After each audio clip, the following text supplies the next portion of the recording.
Husband 500 গ্রাম সাদা তিল এনে নিয়ে বলল এগুলো দিয়ে নাড়ু বানাও। আর ঘরে ছিল আমার আখের গুড়, তো কী আর করা যাবে, বললো যখন নাড়ু তো বানাতেই হবে, তাই সন্ধ্যাবেলা নাড়ু বানানোর জন্য প্রস্তুতি নিয়ে নিলাম।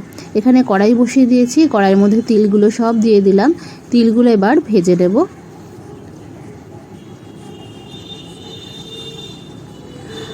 5-7 মিনিটের মতো তিলগুলোকে ড্রাই রোস্ট করে নেব।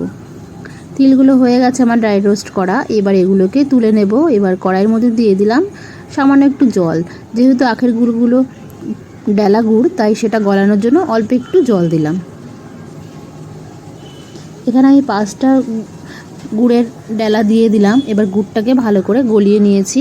গুড়টা একটু আঠালো ভাব হয়ে এসছে, যখন শিরা এক তারের মতো হবে তখন এর মধ্যে দিয়ে দেব ভেজে রাখা তিলগুলোকে।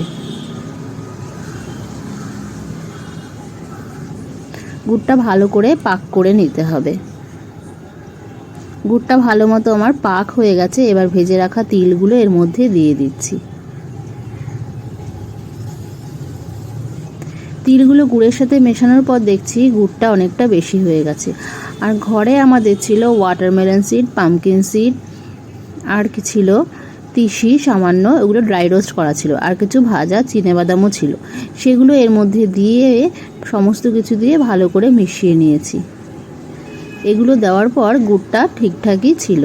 এরপর এগুলোকে হাতে নিয়ে গরম গরম থাকতে থাকতে ভালো করে নাড়ু তৈরি করে নিলাম। দেখো বলতে বলতে তৈরি হয়ে গেল আমার তিলের নাড়ু। তোমাদের কার কার পছন্দ তিলের নাড়ু অবশ্যই কিন্তু কমেন্টস করো। আমার হাজব্যান্ড কিন্তু ভীষণই ভালো খায়, তাই বানিয়ে ফেললাম তিলের নাড়ু।